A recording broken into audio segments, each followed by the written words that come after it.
Welcome to this week's episode of Listen to Your Coaches. I'm your coach, Mike Wilkins, here with Coach Will Morrill, and behind the scenes, young Max Jarrell on the producer desk. This week, we're going to recap UFC Nashville, talk about the MadeMen card from Saturday night, and then the big bang for your buck UFC 318 featuring Dustin the Diamond Poirier and Max Blessed Holloway.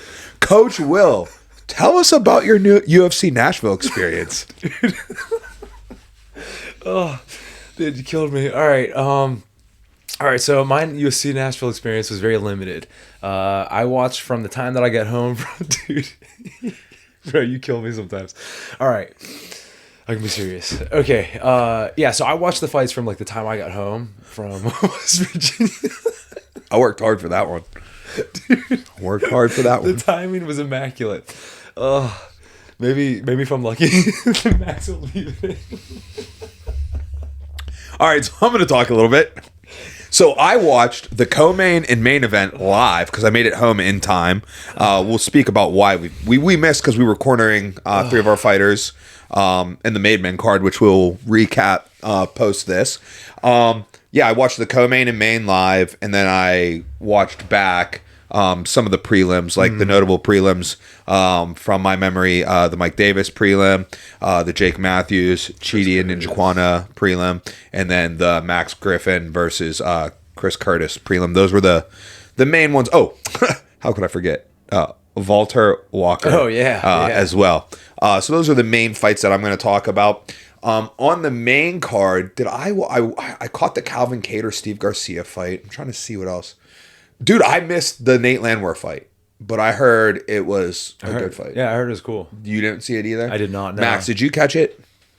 I saw the finish. I didn't see any of the rest of the fight. I saw like Nate catch a low blow, but try to like wave it off, and then came in and like hucked like a crazy right and like missed. So awesome. Yeah, dude. But yeah, he's always a fun one to watch. So let's start at the top. Yeah. Was that an early stoppage? Yes and no. Okay, so like yes, in the fact that he was standing upright, he like probably theoretically could have continued. Oh, for sure.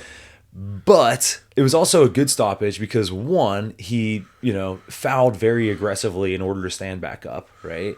And two, I didn't see the fight getting better for him. Given that he's a young heavyweight, like protect him a little bit, you know what I mean? Like he could be interesting for however many years. There's no reason to like take years off his career by letting Derek Lewis just like put him completely out. So I can kind of see it both ways.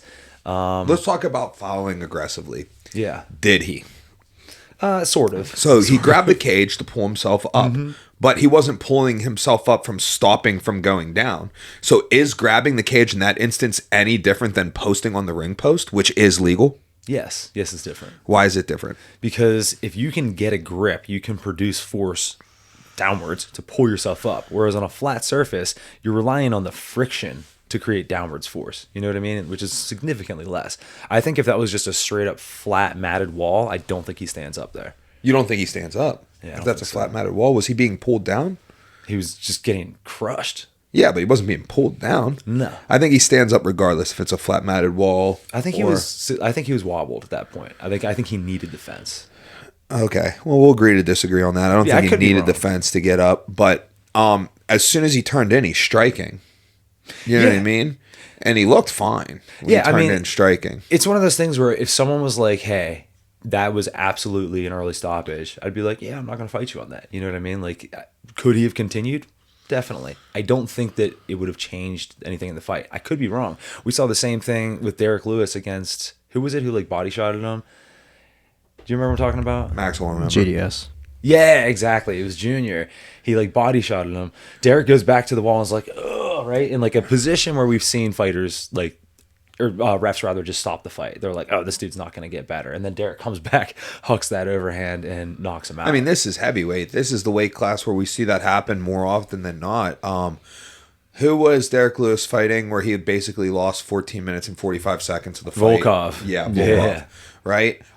Let's not forget the famous Czech Congo Pat Barry fight. Each of them knocked each other out back and forth twice. Like, you know what I mean? This fight certainly could have gone the other way. Yeah, definitely. Had it continued, you know. The other thing you have to remember here. So I do think it like you were like, oh, I don't think it changed anything. I think it I think that in this instance, I think you can't say that. I think it very well could have changed things. Well, this is my final point on it too.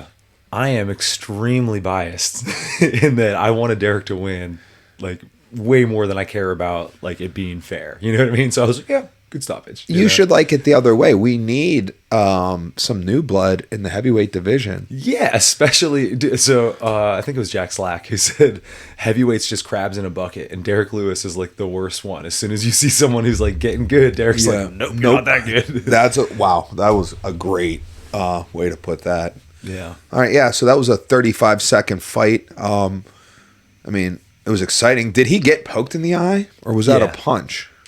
Oh, I see what you're saying. Was it like knuckle or finger? I couldn't tell, but he definitely did get hit in the eye. Yeah, like, but Derek Lewis also openly will admit that, like, I wouldn't be surprised if, like, post-fight, like, maybe he'd be like, yeah, I was faking. yeah, exactly. I was faking that. Yeah, that's definitely a Derek Lewis move. With that said, I do think that he like got hit in the eye.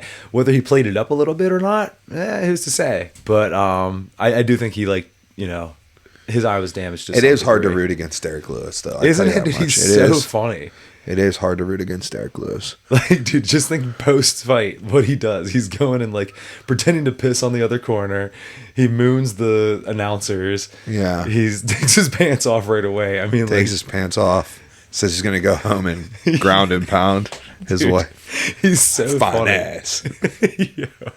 All right. Yeah, man. I love Derek Lewis. All right, cool. That's a 35-second fight, and it does nothing for the heavyweight division. Nope. Other than bring us a little bit more entertainment. Mm-hmm. All right, so we're on to the Stephen Thompson versus Gabriel Bonfim fight. Gotta say, I expected more from Bonfim. Yeah, me as well. I don't think that... I don't think he implemented the correct game plan against Wonderboy, right? Like, Wonderboy, he does his best work in the open, obviously. And when he was in his prime, he spent a lot of time in the open because he has good footwork and everything. And as he's, like, gotten older, he spends much more time against the cage, right? That's how eventually Buckley got him, even though Buckley is, like, objectively not as good of a striker. And Bonfim just, like, didn't shove him into the cage. He, like, let him work at range from time to time. Yeah. Before we actually get into the, like, ins and outs of the fight itself, what did you think about the decision? I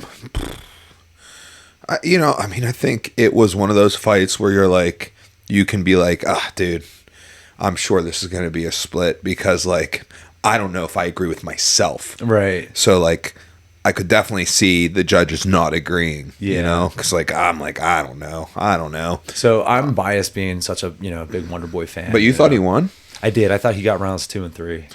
Okay. I thought he lost round 1, and I thought he won round 2, and I thought round 3 was the splitter there. Mm-hmm. What about round 3 made you feel like he won that fight?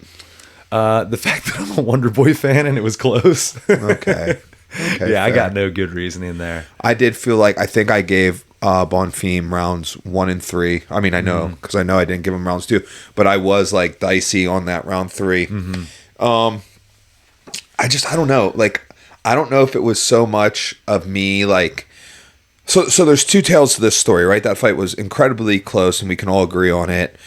And I thought Bonfim was going to win that fight. So was it Bonfim underperforming my expectations of what I had him built to my head, or was it Wonderboy like throwing shades of old and overperforming the expectations I projected? I think it's like a little bit of both. That's what I'm saying. Yeah, I think it's a little bit of both. I can't really put my finger on it. Well, so I think like Wonderboy's 40 years old. Dude. 42. 42 years old. He's the oldest fighter in the UFC right now. And with his style, not a heavyweight older than him? Dang. Arlovsky's gone. Bro. Isn't that 42. Nuts? Yeah. And with his years style old? too, like that's crazy. Yeah. So getting to the tactics of it, right? Of exactly what you're saying, Bonfim underperforming and Wonderboy overperforming. Like I said, Wonderboy like spent a little more time in the open than he has in some of his past performances. Didn't get shoved into the fence quite as easily, although he did. So that was good. The other thing was like Wonderboy got back on like his old school kick game, right? Landing those head kicks, those side kicks that he, like uses to control range. And even after his shin got split open, boom, sending that right into the head, which I don't know if Bonfim thought that maybe he wouldn't use that leg anymore. And like was after the shin was split that right, bad. or, and that took him off guard. I don't know. But either way, yeah, he definitely overperformed. And Bonfim underperformed in that he allowed Wonderboy to play his game. But when Bonfim pushed him up into the cage, he obviously was like winning. Even if he couldn't get him down consistently, he was definitely winning those exchanges where he's the one who's on offense, So, yeah, it was a little bit of both. I do think that Wonderboy hurt Bonfim significantly more than Bonfim ever hurt Wonderboy. You know what I mean? So, like, that obviously really sways my decision as well. What did you think about that cut? I thought it was gross. Yeah. I don't know. I mean, like, in the moment, I think it's not going to bother you as a fighter in the moment. Like, how, like, it apparently didn't bother him. But, like, it's, like, yucky. Would you have thrown a kick with that leg after? Absolutely. Yeah. No doubt in my mind. Yeah. Yeah, especially in moments like that. I always kind of, like... You want to prove to the other fighter, like, no, that it's chill. And, like, to yourself, you're just, like, like, like, you're just, like... Like, you get, like, kind of, like, masochistic. Yeah, and you're like, right? So, like, in the moment, but then certainly, like, after, I'm going to be like, don't touch it, don't touch it. Like, when they're cleaning it out, I'm going to cry. Now, let me ask you this. Was there any point where you thought that maybe they would stop the fight because of it? No. If there was some bone, then they should. See, I was a little scared they were going to stop it because do you remember, I don't know if it was his last fight or second to last fight, do you remember Jack Shore? British kid, real good grappling. He was a very skilled fighter. I think you'd like him. But actually, Max, can you look this up? It was either his last fight or second to last fight or something. He threw a kick, similar situation. I don't know if it got checked or, he just like kicked an elbow or something, and his shin split open, and it looked pretty identical. And they stopped it? And they stopped it. Oh, I didn't think about that. Okay, yeah, no, I was not aware of that situation. Yeah, that's the first thing I thought of when I saw that. I was like, oh, this is just like the Jack Shore cut, and like I hope that they don't stop it in the same way. And luckily they didn't. But yeah, I'm not gonna say it's a robbery, but I do, think that Wonderboy won that. So. Yeah, man, like that's not a fight ender right there.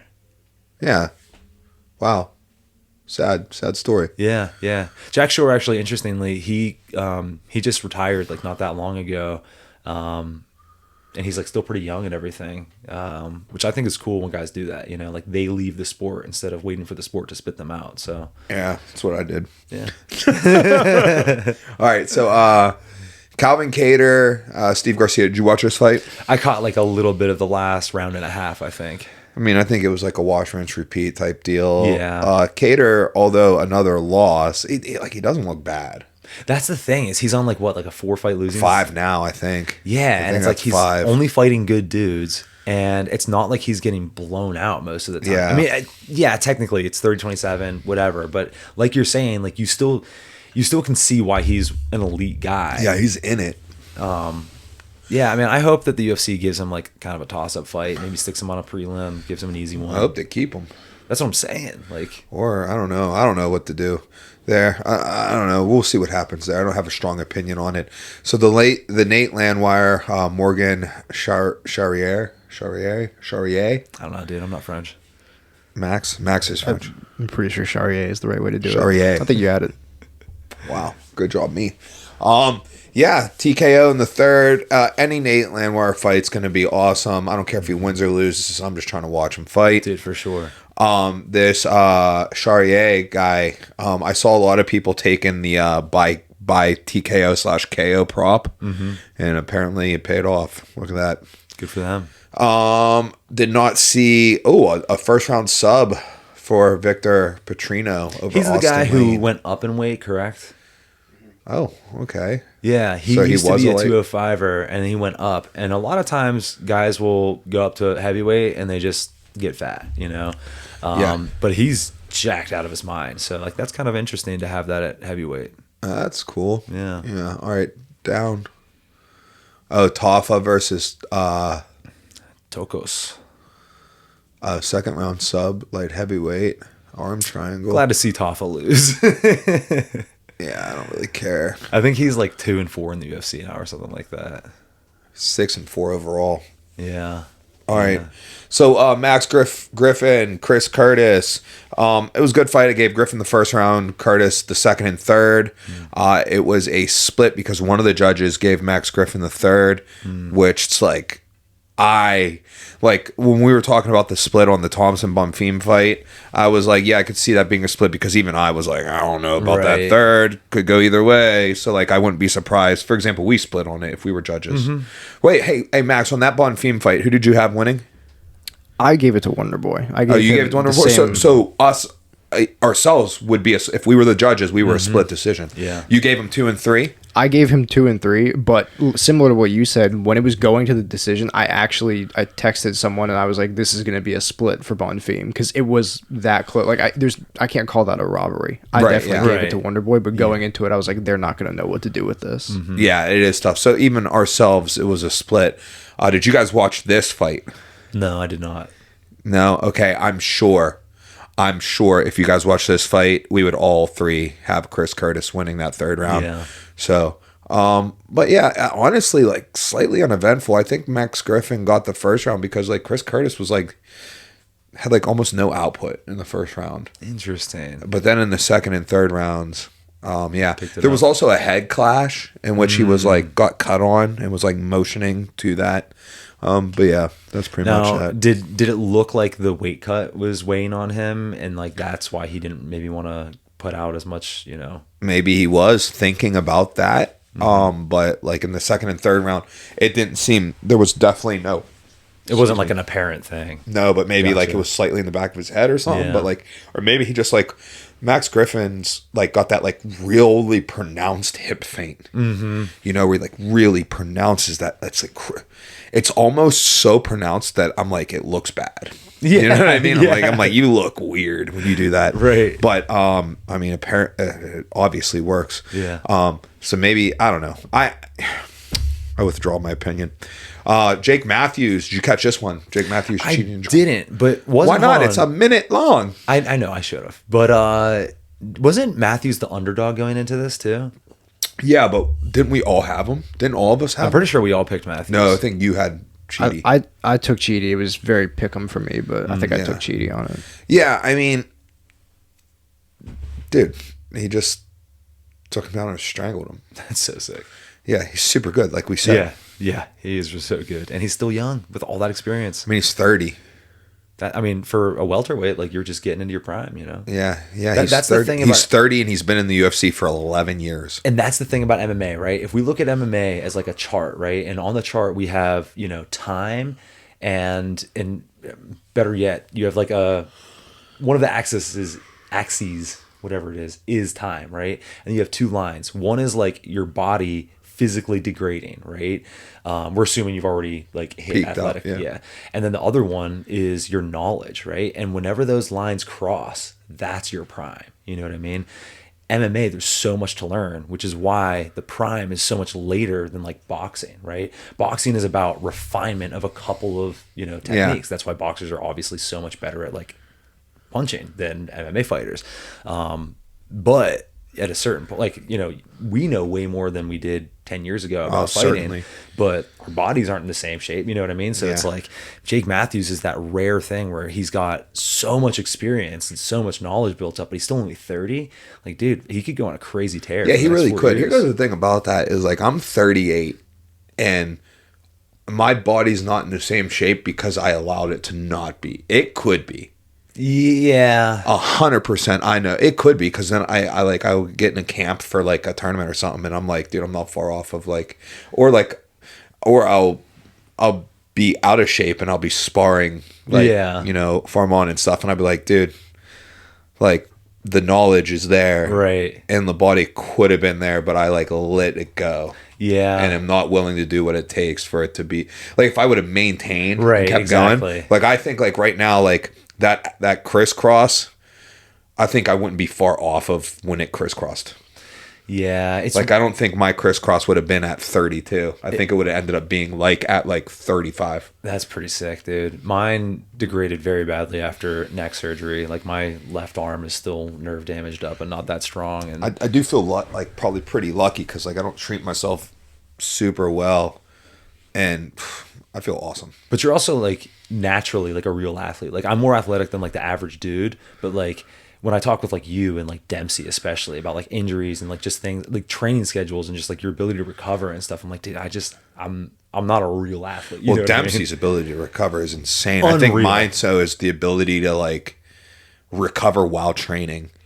You know, Yes. like Dempsey can just like, sometimes I'll hear about Dempsey's like one day. He's like, yeah, we trained at 6 and then I lifted and then I came to your 10:30 practice and then I'm going to these 2 practices at night. I'm like, that's crazy. Like, Yeah, all on a torn I might Achilles. do the same thing, but like, or like I might run like a kind of comparable day, like in relation. But like, you know, my thing is like, okay, this practice, I'll just like go 50%, but everybody, but no one else will know. Right. You know what I mean? Like I'm the only one who knows that I'm going 50%. Everybody else can't tell the difference between my 50 and my 100. Right. Yeah. All right. Walter Walker. So was that I think the camera shut off. You guys keep talking about Walter for a second. okay? So Walter Walker, was that 3 in a row or just 3? 3 in a row. 3 in a row heel hooks. This one particularly impressive as he was standing rear body lock Yeah, and dude. threw the leg through into a 50-50 position using the momentum to drop it down to an inside heel hook. Definitely highlight reel. Dude, that was so sick. I was talking with Paul Luke about it, and he was like, whoa, like super risky. And I'm like, you know, like, yeah, it is kind of risky, but like kind of not for that circumstance, considering like those two. Like, because it's like, okay, if it doesn't work out, they're in 50-50. Like, Who's better there, probably? yeah, yeah, I think this is still going to work out like for Walter Walker. Really unique skill set here. One thing I will say is like, although this heel hook did happen super early, I do think that he's keeping his head on in the sense of like, it doesn't have to be a heel hook. Like you Right. could tell he was going to try to take the back at one point in time. Until Kennedy kind of defended and got to the feet. Right. So like it's not like he's like foregoing better things for the heel hook. The heel hooks have just been there. They've just you know? presented themselves. And I would think that if he starts going down the trail of like, oh, I need to win by heel hook, it'll bite him. Right. Like Yeah, win yeah. win by the first available opportunity. Exactly. And it's just been 3 in a row that's been heel hooks. Let me ask you a question real quick about that heel hook. So obviously, you know, he slapped that leg through from the standing position when they're up against the cage, and then he kind of spins out so that he's towards the middle, right? Is it beneficial at all to have your opponent up against the cage in that position? Because obviously, if you're in like top, I don't know, guard or whatever, you don't really want your opponent to be like up against the cage, like perpendicular, right? Or yeah. Well, I mean, it depends. Like the cage, like you can use it or it can be used for you or against you, you know? So it's almost like a neutral thing in that scenario. So if you're talking about top guard, for example, like there was like the early years where it was like, yeah, put your opponent on the cage and now they can't get up, like Right. pin them to the cage. Yeah. And then the next gen was like, oh, we'll use the cage to get up. So you kind of wanted them in the middle if you were on top because everybody got so good at using the cage. Now it's kind of like blended. Now it's like kind of like almost like no different. It's just another thing. Right. Right? Can they use it to get up? For sure. Can you use it to keep them pinned there? For sure. So it's just another element of like the sport now. Yeah, it's not like advantageous or disadvantageous in itself. Right. It's advantageous and disadvantageous between people in certain skill Specific sets. situations, Yeah, yeah. right? Like, okay, so for example, maybe me versus you, maybe I'd rather have you in the middle, whereas maybe me versus Max, I'd rather have him on the cage. Gotcha. Right? Maybe I feel like I could, maybe Max's like movement Right. is too much for me to hold him down in the middle. So I need the cage Having to help more pin surfaces. him. But your strength makes it too hard to pin against the cage because of that surface. So therefore Right. I'd be better off pinning you down in the middle. Gotcha. So I just think it's just like, you know, another variable. I don't Makes- think it's like a thing right makes now. sense. And I think he was hitting that heel hook regardless of where they fell. Yeah. Through it. Well, and it's okay if the answer is no, but in this particular situation, did you feel like the cage made a difference in one way or another? Or not really. You know, no, not in this particular situation. It could, but I think he applied it so quickly and like correctly. He had the heel to the ceiling immediately.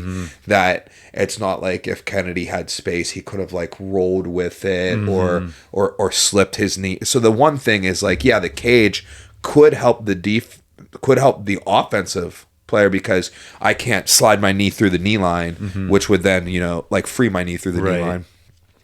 So there's that, but also it could work against the offensive player by you maybe not being able to put me all the way butt to the ground. Therefore, I can keep weight on my foot. And then if imagine I'm standing on that foot. Yeah, you got to remove it from the ground to do that. So the fence could help me do that. So, Yeah. Do you remember we're, cornering the fights and in between fights, we're like looking on Instagram at results and whatever. And I pulled up a picture and I was like, oh, dude, look, outside heel hook. Oh, yeah. And you were like, it's no, outside inside. heel hook too. And I was like, no, it's inside. He had it twisted so much that like at my first glance, I was thought it was outside. Yeah. I thought it was the other leg. Yeah. That's sick. All right. Anything else? Mike on this? Davis, Mitch Ramirez fight. Mike Davis looked good. Huge takedown in the first, and then his boxing just took over in the second. He looked like the Mike Davis of he's had good fights. Yeah. Yeah. I mean, 12-3. That's nothing to scoff at. I mean, he fought like some really good guys too. So yeah, did not catch the Fatima Klein. Oh, but you saw the highlight. I showed it to you. That's right. What did we see? Head kick, dude. Brutal head kick. And we saw, here goes something like in the comments, if you're hearing this and you feel like commenting to this, whenever I see these fighters in the purple kit on my TV, it's blue. Yeah. It's very much royal blue, like the same color as the tape on the glove. It is very blue. And then I'll see it on social media and it is distinctly purple. Yeah. And like, is anybody else having like that color distortion there? It's weird. If I watch fights on my projector, it's the same thing. It all looks blue. If I watch it on my TV, then it looks you purple. Can see purple. Yeah. Yeah. Yep. Strange. Well, strange. All right. That's it for me for UFC Agreed. Nashville. Let's move on. Max, you got anything to add to Nashville? Nothing in particular. I think, Not a boom. Oh, hold on. Let's check out our picks. Wait, do we want to check them out or do we want to do the picks after the Yeah, third? you're right. Yeah, we'll do that after Holloway. All right. Okay, so the MadeMen card. So this weekend we were in New Cumberland, West Virginia at the Mountaineer Racetrack and Casino, which has been good to me. I've only won down there. Last time we were there, Bronco fought, and that's when he dropped back on that ankle lock. He knocked a kid out there too. Knocked a kid out there too, but I didn't get to play that day. So I'm talking blackjack. Yeah. What did you think of? I thought you were talking about like coaching wise. Oh, I mean, let's go priorities. All right. So I hit the tables, right? So we get there. We have to be there at 5 because like that's when they make you check in. I go see the commissioner. I check in. I get my band. Slide adapt. Rules meeting's going to be like in an hour. But you have to be, and like, whatever. You just follow the rules. So I get there. I'm like, all right, I'm checked in. All right, guys, peace. Go hit the tables, which I love. I got a strict rule that if I double my money, I walk off the table. It's a very good rule. And I doubled my money in like 15 minutes, which is unfortunate. And you'd be like, why? Isn't that good? Like, dude, I wanted to play. But it's a very strict rule. So I doubled my money, stepped off the table. And last time I was there, I didn't double it, but I got a 50% profit ROI, return on that investment. So yeah, the Mountaineer has been good to me. One thing I really like about the Mountaineer is they don't use auto. They might, but the tables that I've sat down, they don't use auto shufflers. So good place to play. All right, let's get to the fights. Okay, so first up, we had Sean Livingston making his sophomore appearance in the cage, coming off of a very impressive victory in April for 247, in which he showcased really clean boxing, good wrestling, and a submission game, winning by head and arm triangle. This fight, he wins by unanimous decision, 30-27, all scorecards, using his speed, his hand speed, dominant wrestling, and getting the good top positions. The critiques that I would give him is we need to understand where we are a little bit more in a jiu-jitsu sense, because I feel like there was moments in this fight where he didn't feel comfortable separating his chest from his opponent. So Right. like removing his pin Right, from in the like top. a guard position or something. Yeah. And he was like, like probably felt like removing that would allow space and mobility, which it does. That's definitely a valid thing. But also, it's just like a misunderstanding on where you're actually more dangerous. Right. Right. So we're going to get in the gym. We're going to work on like some of those nuances, which it's not going to take much. Yeah. It's not going to take much. It's going to take a little bit of an explanation, a little bit of logic that I'm going to give him with the explanation, a little bit of situational live, right? Kind of a little bit of a constraint approach where like we change the goals to the goals being certain, not the ultimate goal, but being certain little goals. Therefore, getting comfortable in the position and then slide it up, hands wiped, and we're ready to get back in there and rock. I'd like to see Sean fight September, Yeah. October. Ideally September. That way we can get another one in before the end of the year as well. I spoke with him yesterday, and he mentioned he did want 4 fights this year, which would be a quick schedule, considering the first fight came in April. So that's 4 fights in 8 months. But he's definitely ready for it. So For sure. he's got some work stuff coming up. He's got a family vacation, but then we're looking at getting back in, and that's the only thing I want to clean up on him right now. So what's cool about that is I have a very distinct thing to work on him with, right? Exactly. And it's not like, first off, you do need to get better everywhere. Yeah, everyone right? does. But the thing that is taking priority right now is fairly low-hanging fruit.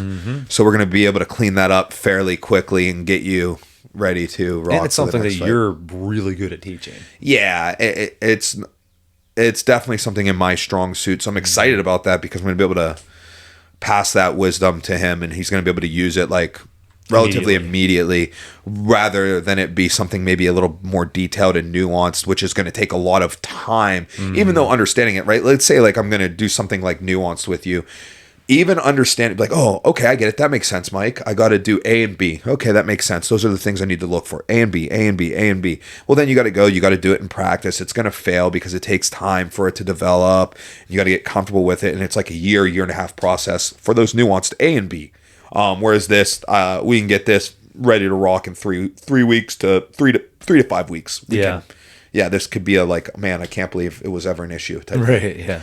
All right, let's move on. So, our lone defeat of the night, Josh Sarasnik, lost via first round TKO. Opponent was very good. Josh came out like kind of like aggressive but hesitant at the same time, like a weird like mix of it. Well, first off, do you have anything to say about Sean's fight? I realized I just completely Oh no. I mean, you nailed it. Right on.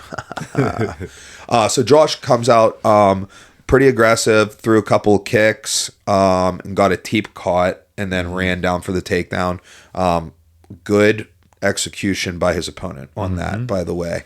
I don't know. What you tell me? In my opinion, if you're going to be kicking to the body, you got to be kicking to the body. Brother. You can't be having your kicks get caught, right? And I saw that first kick, his opponent try to catch it. Yep. And like I wanted so bad to be like, don't kick, right? Like you're not throwing like the kicks the way that like I would like you to be throwing them for a guy who's looking to catch it. Right. And then the teep came like right after, and that was taken advantage of. Thoughts on that? Yeah, 100%. So, oh man, there's a bunch. First off, in West Virginia, head kicks are legal against, in AMEs. So if you see someone trying to catch body kicks, dude, that's your time. Send that head kick. But regardless, what you said was super, super important. One reason why MMA fighters are hesitant to kick is because they're afraid it's going to get caught, right? But if you especially with these shin guards on, it can Yes. absorb, and then it's easier to hold on to the leg. you got that grip. So there's 3 main steps to not getting your kicks caught, right? Number 1, you got to set up the kick well, right? Like if I'm just throwing naked kicks, it's so much easier to catch, right? So you got to set it up, whether you're using movement, whether you're using strikes, whether you're using feints. They need to like not know the kick is getting there until it's really close to getting there. Number 2, you have to kick hard, right? Like just period. I can throw a light jab, measure my distance, touch someone's nose, touch someone's eyes, whatever. A jab doesn't take me that far out of my like good position, right? A kick does. Yeah, A kick squares your hips. It squares your hips. Oh, if it's a rear kick, it squares your hips twice. Right? Yeah, and there and back. You're on one foot. You know what I mean? So like that's huge. So if you're gonna do that, you have to make that worth it by kicking exceptionally hard. You know, and I know that Josh can kick hard. Right? I've seen it. We've been working on that in advance a lot recently. But like that's the second step of this. And the third step is you have to, on teeps in particular, retract them. On round kicks, you have to know kind of like the Saenchai style, pull the kick back, or like limp leg through. You know what I mean? That kind of stuff. And involved in that, like the retraction, is also knowing what to do when someone does catch your leg, right? And I think that's something that we need to spend a little bit more time on. We're wrapping up a kick block in advance, and I think we're going to maybe end on that as a couple weeks of like really getting good at escaping when someone catches a hold of your leg. So I like that. I like that. Yeah, that's kind of the... But he ends up getting taken down, and like he gets his knees trapped on the takedown. Like kind of like, think about like Khabib and Islam, how they climb towards the mount. His opponent like trapped him there, like really good execution. Yeah, he's very good. Yeah, it was like right above the knee line, controlling the position, being able to fight the hands out of the way, and then worked it up to a mount. And right there, you're in a bad spot. You're in a full mount in an MMA fight. Things aren't going great, right? Josh making some trapped arm bridge attempts. Here goes the thing: if you're bottom mount in an MMA fight, you have to make peace with you are going to be hit. Yes. Right? You're either getting hit or you're just going to hold them, So you have to make peace that you're going to take a couple hits. What you're going to try to do here is get weight on make them need you bridge them to make them need their hands to post. If the hands are being occupied as a support post, well, then they're not striking you. And then during that time, you throw your frames in place as they bring their chest back up to throw that strike again. With your frames in place, you get another couple bridges going, put weight back on the hands, and then you can work your escape. Ideally end up in a bottom half guard there. It's a tough place to be, and if that's not working, you gotta roll the turtle. Yep. Right? So it wasn't working. He got his roll to turtle, and his opponent flattened him out, belly down, back control, tough spot. Got to keep moving legs side to side in that spot, but like especially in an amateur fight, they're not going to let you stay there too long. Exactly. So his opponent continued with his offense, and the fight was stopped. And I'd say, I would say this is more so a good fight by his opponent than a bad fight by Josh. But what it does is it gives us a little bit to work on. And I think one of the big things that we need to do with Josh is like reassure him that he does have what it takes to do this. For sure. Right? Because sometimes you go out there, and he was I wasn't there for his second fight because we had dual fights that night. The last time he fought March 15th, and we were up here. Oh, that's right. Yeah. Who was Lucas fighting on the 15th? Was that Cam? Man, I don't know. That was Cam. Okay. Yeah, so Luke, we had some fighters on the 247 card up here. And so Saraznik was on the MadeMen card in Morgantown. So we had to split group. So I wasn't there. But I was there for his debut, and he had to overcome adversity in his debut, right? Yeah. He had a challenging fight against a challenging wrestler. They both shared time on top and bottom. And, he had what it took to get the job done there. And he certainly has what it takes to get the job done in a situation like this. Just needs to get back in, improve on some like skill set things, improve on some tactical things. And with the stakes feeling bigger, improve on like managing that as well. And I know for a fact he has what it takes. So I look forward to getting Josh back on track. 100%. All right, let's move on. We've got Logan Pryor. Yeah, all right. dude. So Logan came out with a unanimous decision, 30-27s across the board. The first round was the closest round in this fight. There was some back and forth in it. I would say his opponent stung him up early in the first. Logan rallied back. His opponent did drive him against the cage. Logan used the threat of a standing guillotine to turn himself off the cage, instituted some clinch knees, things like that. And I think that's what got it done in the first round. I agree. But it was a competitive first round. Definitely. Right? Definitely. It was in the second round where we made an in-fight adjustment. That was your in-fight adjustment. It involved kicking. I don't know how much you want to give away on that, but you kind of already gave it away. Yeah. Yeah. So, his opponent was arm blocking these kicks. So we were like, kick the arms. Yeah. Right. This is a no shin guard fight. Like rip them through. And specifically, don't try to sneak under the elbow and hit the body. Kick the arms themselves. Like I think I might have told him to aim at the wrists. You know what I You mean? did, because you said it would frame it back. And so he did. He went in there, and Logan can kick. Dude, it's Logan crazy. can kick. Like, he kicks disproportionately hard for how big he is. Yeah. Oh, yeah. So, yeah, Logan can kick. So he's sending those kicks. His opponent sends it back. They kick at the same time. Logan just a little bit more sturdy and, powerful with that kick. So his opponent loses balance, drops. Logan capitalizes, takes the top. And that's where we see a disparity in the grappling. Yes. Right? Logan just like a level ahead of his opponent, on top, you know, controlling the half guard, passing the side control, threatening to the mount, finding his ground and pound, notably following instructions excellently. That's what I was going to say, is not only did he listen to us between rounds, right, and like make those adjustments, which I think people would be shocked how much that happens, especially at an amateur level, where I'm like, dude, kick him in the arm, something very simple, and then they just don't do it. You know what I mean? So like the fact he did that, that's huge. But then even mid-round, you're in there saying like, hey, whatever, get the left underhook, let's frame on the face, and then you're going to get right hammer fists or whatever it is, and he's just like a video following. Like I wanted him to get to the mount, which is not the easiest task, but he was cross side on the left side, so his right knee would be nearest his opponent's legs, and we needed some space. And I'm like, Logan, he's got a good frame. His opponent had a frame in, but Logan had the far side underhook. I'm like, Logan, bring your left knee to the very top of this guy's head. Brings his left knee to the very top of the head. What do we see? A wide open path to get that knee across towards the mount. Starts driving the knee across. Opponent bridges, hips out, doesn't get the mount. What's it open up? 2 left hammer fists, right? We're in a half guard position, right? He's getting a far side underhook. He's trapping it. I'm like, bring the elbow inside to the ribs, cup the shoulder, pull it up. You're going to go 2 hammer fists and a hook, right? What's he do? Exactly that. Postures up, hammer, hook. And like, I'm like, dude, like this is it. Like, you're ground and pounding, not just throwing shit at the wall and seeing what sticks. You're ground and pounding with a purpose. Exactly. And I think ultimately, this was a big fight for Logan.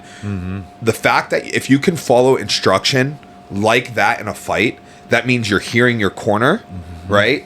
And you're in a place where you can now, you're not in this panic fight mode that a lot of us are in the earlier fights, right? A lot of us are like, dude, I didn't know what was going on. I couldn't hear you, this and that. And I'm like, well, everybody talks about how much you can hear me. So if you can't hear me, it's not a crowd thing. It's a you thing right now, right? But he got himself into a calm state and he was able to follow the instruction. And then rinse and repeat in the third. And just a great fight for Logan. Logan is now 2-3, which is crazy. Yeah. It's crazy. Some unfortunate turn of events. Lost a split decision, which was, where he fought a D1 wrestler who already had fights and it was his debut. Lost a split decision. We were super proud of him for that fight. Second fight, gets cut with a headbutt and they call it a TKO loss in a fight that he was winning. Third fight, he lost that by being shelled too much, comes back, gets a decision win for his first victory and then another one. So now he's on a two fight win streak, and he's looking good. There are some areas in his game that absolutely need improvement before the next fight. So I spoke with him and I was like, hey, for example, Hunter hit us up and was like, yeah, any of those boys looking to get matched? And I was like, yeah, dude. I was like, let me holler at him. I was like, Saraznik, no. He's on a 30-day suspension. I was like, but I'll holler at, Sean and Logan. And what I said to Sean was like, yo, I'm down for you jumping right back in, but I know his work schedule and stuff like that. And I was like, no pressure on it, but if you want to jump in, like, I'm with it. Let's go. And like, he was like, yeah, like I want to jump in, but like 3 weeks, like with work and like a family vacation, it's not going to work out. I'm like, got you. Logan, I hit up Sean. I was like, I'm 50-50 on it. Right. But if you want to get in there, let's go. Yeah. Logan, I hit up and I told him, I said, I'm 30-70 on it. I'm like, you missed out on 2 fights because the same guy pulled out twice, right? Then you missed out on a 3rd fight because he got like a ringworm or whatever and he like bleached it and turned it into this horrible infection, so we had to pull out of that fight. And then that would have been against this opponent, Preston. They were supposed to fight and somebody help me, was it Dude, don't look at me for April? time. I think it was like April or whatever, or maybe it was the fight. I have no idea. I thought they were scheduled for February 1st, at least at some point. February 1st was the one guy who kept pulling out. Okay. The opponent kept pulling out. That opponent was supposed to fight February 1st. He pulled out, and then was supposed to fight March 15th and pulled out. Right? This would have been, then I'm going to guess April for this one. And Logan had to pull out. I don't know if it was April for sure, but a legit needing to. Like I'm like, dude, you can't be training with that. Right. So like, get out of here. So pulled out, and then the fight went down here in July. What was the whole point to that? Oh, so just like a bunch of like bad luck on like getting these fights in. So I was like, look, these fights fall out. Like if you want to just get right back in, I got you. Like I'm with you if you want to, but I prefer that we work on specific stuff. A and B. I had two very specific things. They tie together very well. They're basically the same thing. It's just A in this area of the cage, B is this area of the cage. Boom, boom. So he agreed with me on a little bit of a development. So let's look September for him as well. All right. MadeMen fights. Solid. Put a bow on it. Yeah. Wrap it up. Other than Bronco being hilarious. Dude. Bronco is the funniest dude alive. We're just gonna leave it at that. Yeah. We're just gonna leave it at that. That's Dude, he's us. so funny. He's so funny. All right, cool. Let's go UFC 318. Oh yeah, dude. I should pull out my notes for this. Got some notes. Yes, this is what I want. Zoom in so I can see the statistics. Bro, I'm gonna pull out some notes for it as well. So we're gonna go deep on Dustin and Max 3, right? And I know you did. Max, did you watch the last two fights before this? I got most of the second one, and I didn't rewatch any of the first one. Did you see the first 3 rounds of the second one? Yeah. Yeah. If you saw the first 3, you kind of saw everything you needed to. I've seen the second fight numerous times before. Oh, then you're good, yeah. But let's take a deep dive in. So should we talk about the first fight first? Yeah, let's talk about the first fight first. So, in their first fight, when did this happen? So, how old is Dustin right now? Right now he's what I want to say 35, 36. He's 36, so he was 23 in this first fight. And Max was 20. He was 19. He was the youngest signed 20. fighter. Really? He was 20. Do you think he was 19? I read a thing that said that he was 19. But again, I'm willing to bet you $100 that he was 20. well, it's just something I read on the internet. So You want to bet on it? sure. All right, $100. $100. All right, so he was 20 because I watched the fight this morning, and on the tail of the tape, he was 20. They were 23 and 20, and I made a note of that. All right, so anyhow, this was I think this was 13 years ago, this fight. Sounds right. Do we know when this fight was? Here, I'll pull it up. Because, guys, I don't know if you can see, I got my phone. So, we now no longer use my phone for the camera, which gives me the phone. Look at us stepping it up. Dustin. So This he was 2012. So he was very, very young, right? Supposedly the youngest fighter on the February 4th, 2012 was UFC roster at the time.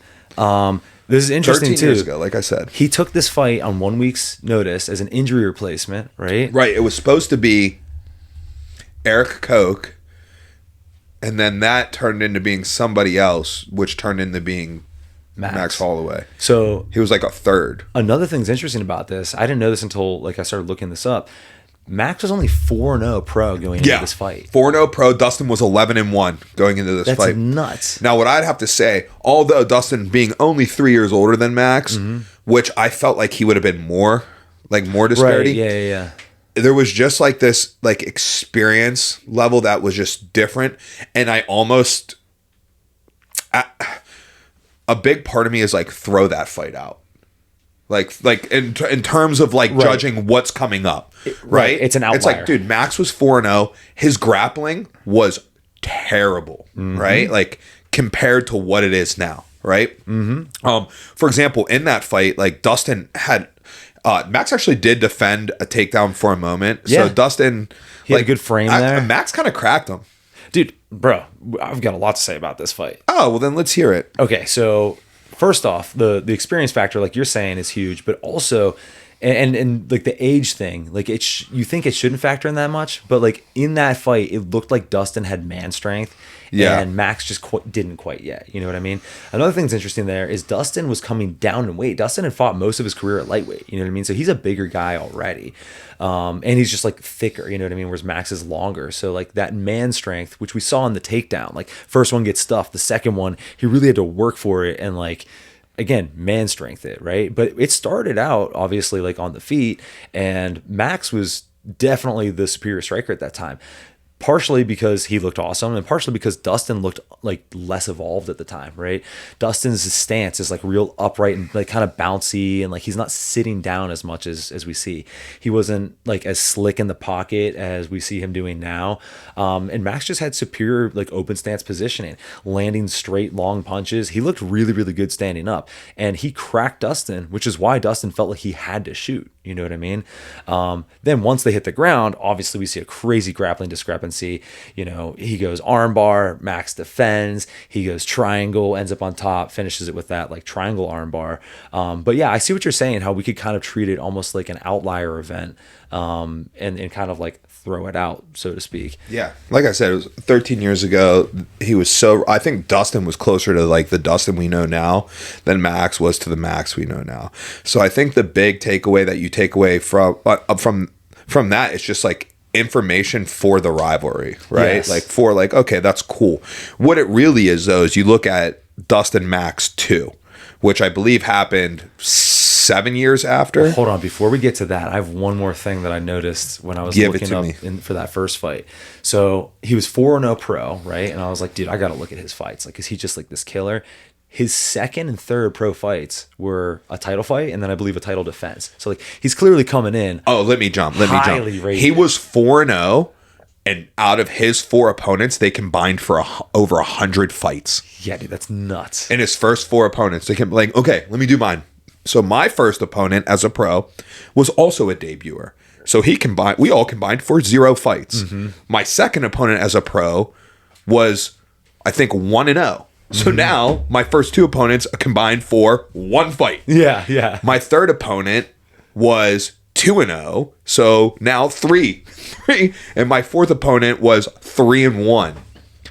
So 4 plus 3, 7. Yeah. So whereas in Max's first 4 fights, his opponents had 100 combined fights experience. My first 4 fights, my opponents had 7. It's so nuts. 7. So nuts. Like that's the difference. Like that's insane, dude. It's super insane. So I do a little more digging. I'm like, he must have had this extensive amateur career, right? Nope. 5-1 as an AMI. But there are some caveats. I think he had like 10 kickboxing / custom rules fights. So, you know, he had a decent amount of experience coming in. But either way, at 19, 4-0 with 2 title fights under his belt already, like outside of, you know, the UFC, obviously, like clearly he was, you know, thought of as a prospect at the time. Now, the last fun fact about Max, his very first fight ever, amateur, he lost, right? Oh, really? He lost to a guy who ended his career as a 1-1 AMI. So the only person this dude ever beat is Max Holloway. Yep. That's crazy. Yep. That's awesome. Isn't that nuts? Yeah, dude, that is. Oh, I thought that was a fun little stat there. So you're talking about the second fight and the importance in this trilogy. Yeah, so I just think it's more important because it's, you know, first off, it's closer to this fight, and they were more closer to their final form. So what I'm saying is there was big growth between their first fight and their second fight for both of them. More so Max, in my opinion, though, right? Like Dustin, like I disagree actually. Okay, what did Dustin add to his game between the first fight and second fight? What would you say there? Okay, so I would say one is just like the overall ability to like be comfortable with his striking. In the first fight, he didn't look comfortable. And the way I judge that is by like his center of mass being high up and a lot of like bounciness, right? Whereas what we know Dustin for is like sitting low in his stance and being comfortable, right? And less in and out and more staying in the pocket. The other thing is Dustin started doing that like high elbow block that we see him do all the time, right? That he wasn't doing in the first fight really, right? And you think that's bigger than someone going from basically white belt to black belt? No. Because that's basically what Max Holloway did. That's not what I'm saying. I'm saying what their games look like is very, very different. And maybe I shouldn't say that Dustin grew more so. You know what? How about this? I think his striking game developed significantly more, and Max's ground game developed significantly more. Because I think Dustin's ground game got better, but I think it looks relatively similar. And I think that Max's striking game got better, but looks relatively similar in the second fight.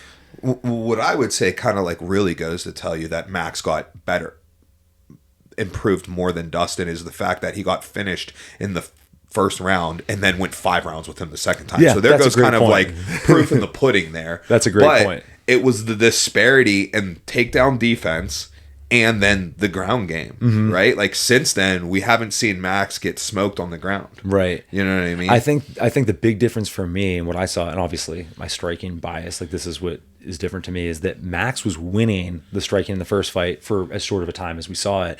And in the second fight, he was not winning the striking. You know what I mean? Well, I don't think there was enough data in the first fight, right? That's like the takedown, fair. like what, they were on the feet for like 2.5 minutes? Yeah, something like that. Yeah. And I think they both stung each other.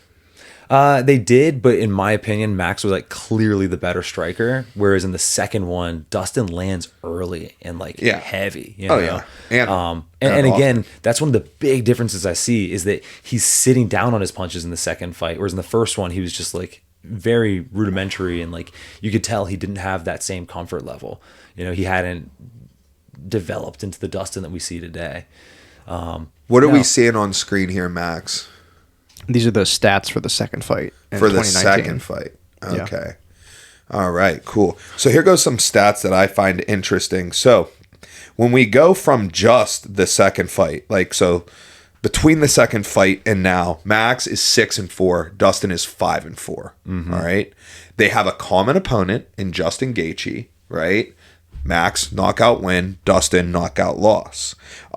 Although Dustin also has a knockout win over Justin Gaethje, but that happened prior to the second Max fight. So since the second Max fight, that's what we have. Hold on, can you say that you said those were the records after the second fight? After they fought the second time, Dustin went on to go 5-4, and Max went on to go 6-4. So Dustin has had 9 fights since, and Max has had 10. They each have 4 losses. Dustin 5 wins. Max 6 wins. Max fought in 5 title fights. 5 of those 10 fights were title fights, whereas Dustin 1, 2, 3. 3 of those were title fights. So he had 3 title fights. Now, some other things that like are of note. Dustin has last fought June of 2024, so it'll be 13 months and some change since his last fight, where he lost by a submission in the 5th round. Whereas Max's last fight was in October, so only 9 months removed, and it was a knockout loss to Ilia Topuria. The last time that Max and Dustin fought, Max was coming up. He was the current 145-pound champ, so he was coming up off of a 145-pound fight to 155. Right. Also, I do believe that was his first fight at 155. Correct. Okay? Whereas now he has fought at 155 again, albeit just to Justin Gaethje, but he is still coming up from 45, a 45-pound title fight. Right. So, you know, that's what we got. Yeah, and I think that's valuable too, because in the second fight, we saw the size discrepancy, right? Like, it's not that Max didn't hit Dustin. It's just that he wasn't stinging him as hard as Dustin was able to sting Max, you know? And we really saw that, like, this is a featherweight, this is a lightweight, and there's a difference, you know? And I think that's going to matter less in this fight coming up. I think it's going to be the exact same, because I think Max is, because he just made featherweight. He just made it in October. Yeah, he just fought a featherweight title fight in October. Oh, that's right. Yeah, he just made featherweight. So in my estimation, if you can still just make featherweight, you're probably not a full-size lightweight just 9 months later. Wait, what are his last 3 fights? So his last one was lightweight, obviously. Topuria, his one before it was Gaethje at lightweight. Right? Is this correct? Wait a minute. Hold on. Lightweight against Ilia. Lightweight. Was that? It was Ilia. No, Gaethje. Ilia's a featherweight fight. That was the featherweight fight. In October. October 26?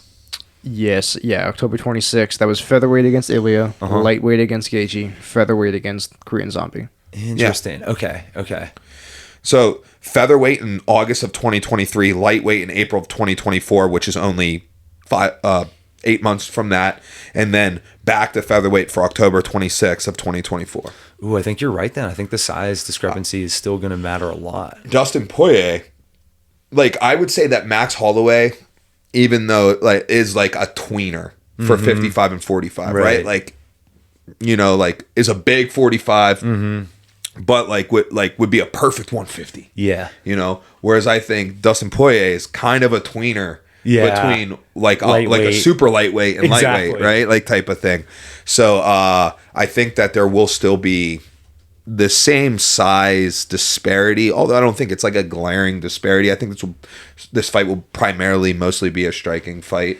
Yeah. If you look at the last fight, I think Dustin got one takedown off of 8 attempts. Like Dustin, honestly, his boxing so good. He could have so many more takedowns if he wanted.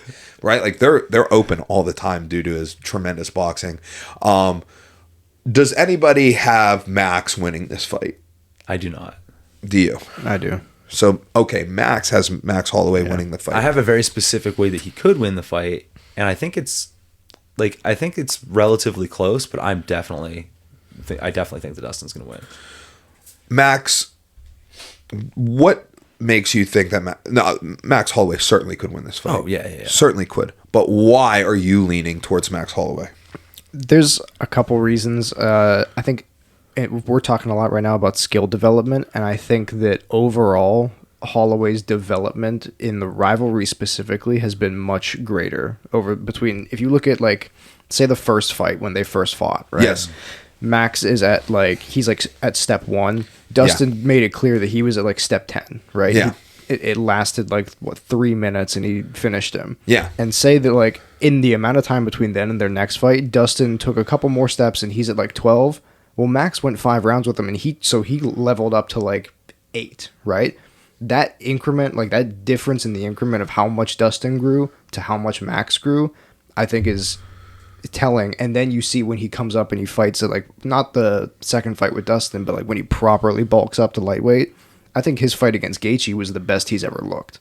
And I think that the difference between Max when he fought Dustin the second time and the Max that we have right now is so much more different than the Dustin that fought him the second time versus the Dustin that we have right now. Okay, so let me blow you to shreds. All right. So here goes the thing. I agree with you, right? I would say, so instead of doing he was at step 1, step 10, let's do it like this. Let's say somebody is at 100% capacity of their capacity. Okay. Right. I would say during fight 1, Dustin was at 70%, Max was at 30%, right? Fight 2, I would say Dustin was at 95%, Max was at 95%. I would say you know what I mean? They just got to their 95%.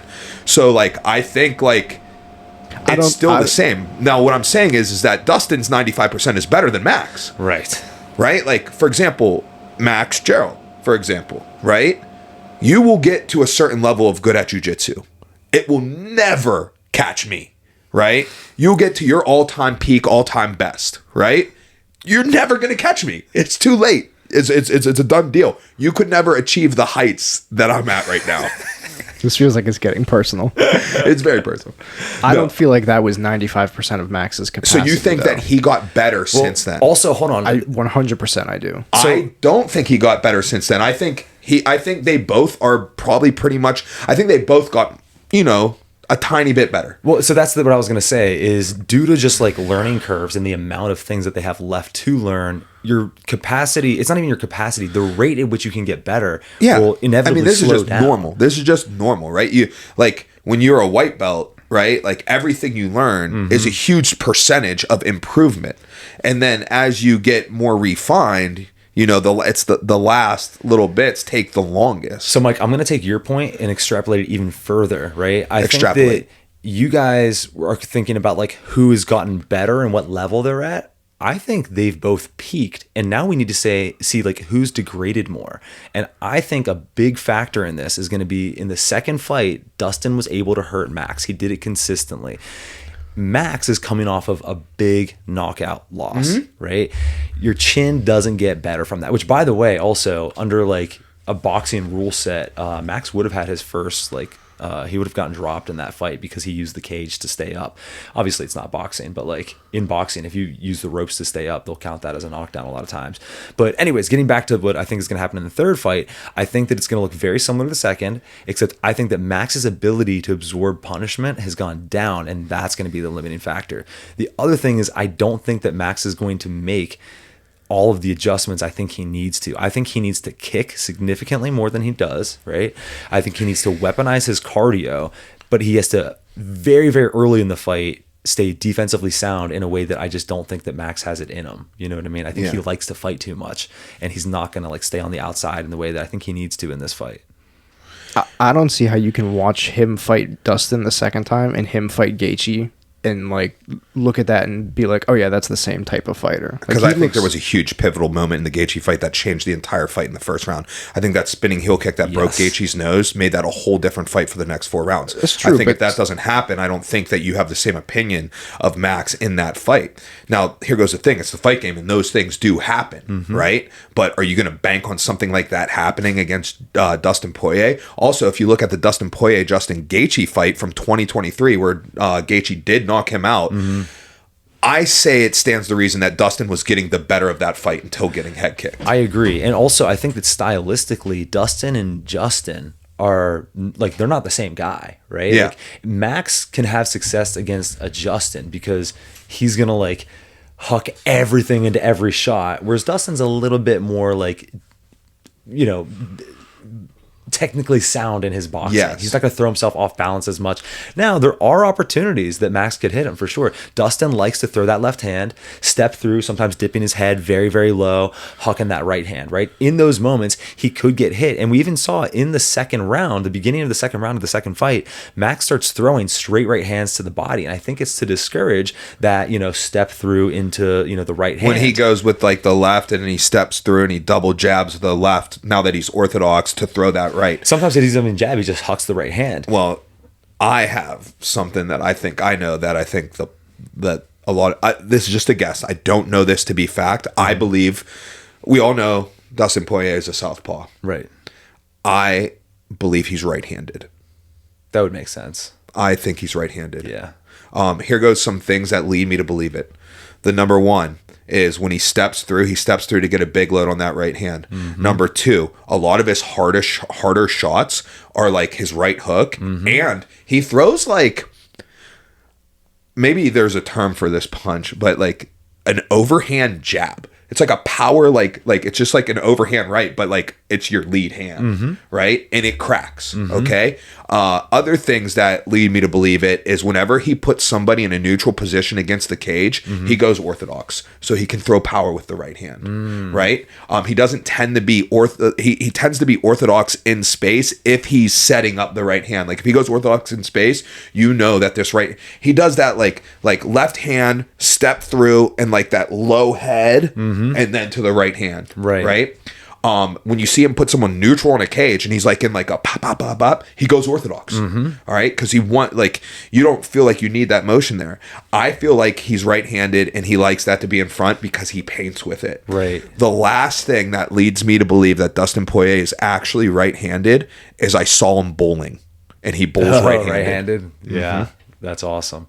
Yeah, I mean, that's why I think that Max, if he's going to win, he has to get back to those straight twos to the body immediately, and he's got to throw more kicks because that discourages him from dipping his head down like that. Max Gerald thinks that Dustin Poirier's right-handed because he wears his watch on his left hand. Ah. Good looking up, Max. That's smart. That's smart. Very smart. Yeah. But I think the biggest one that like sells it is like, dude, he bowls right-handed. Yeah. Who's throwing a bowling ball with their non-dominant hand? You know what I mean? Yeah. You know what I mean? Yeah. Yeah. So, Max, how do you see this fight going then? Like, if you see Max winning?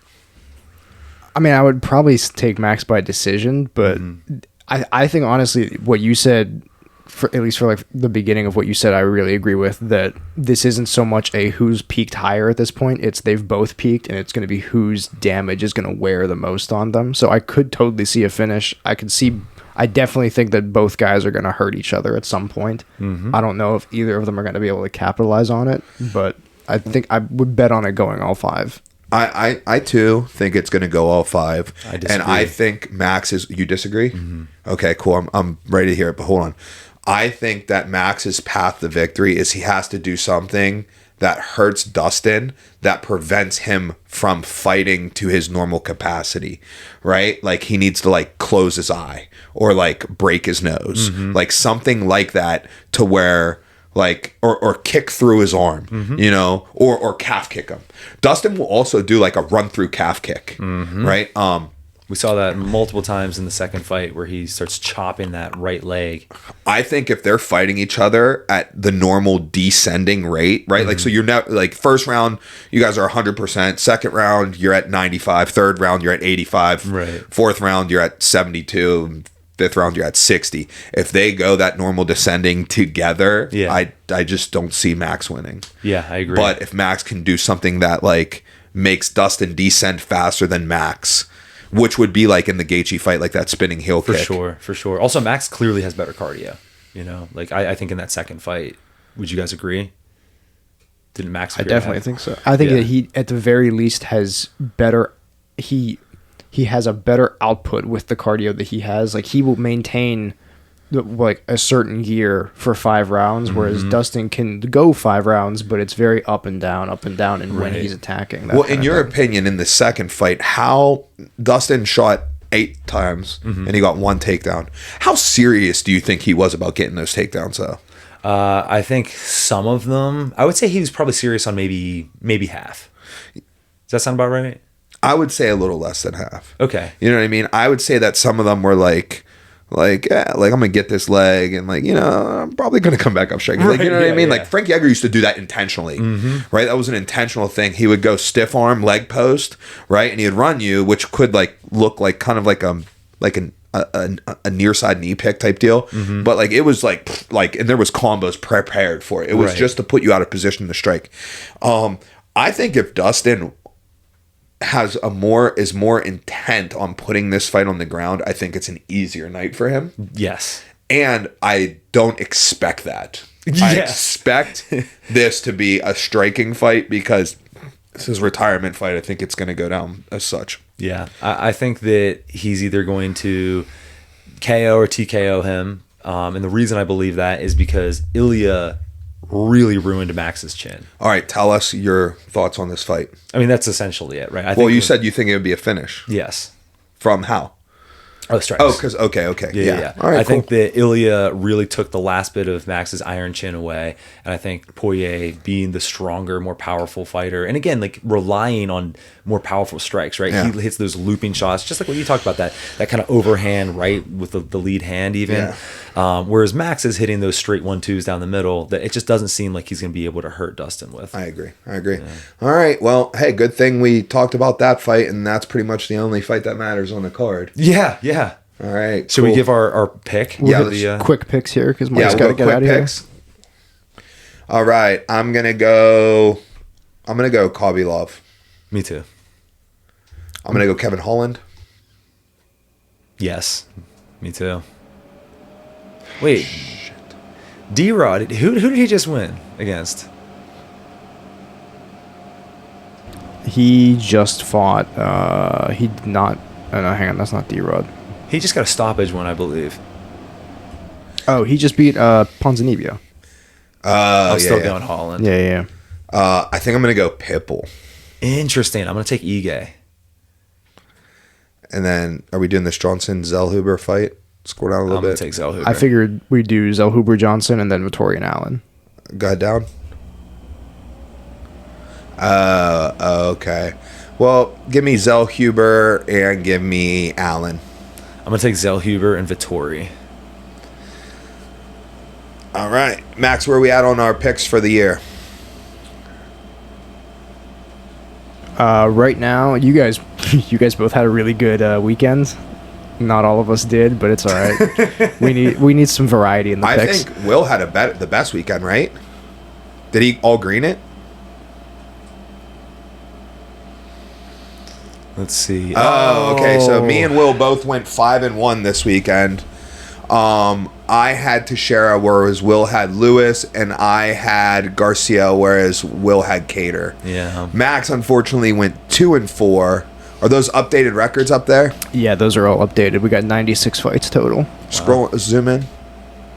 All right. Max, still a winning record, 48-47.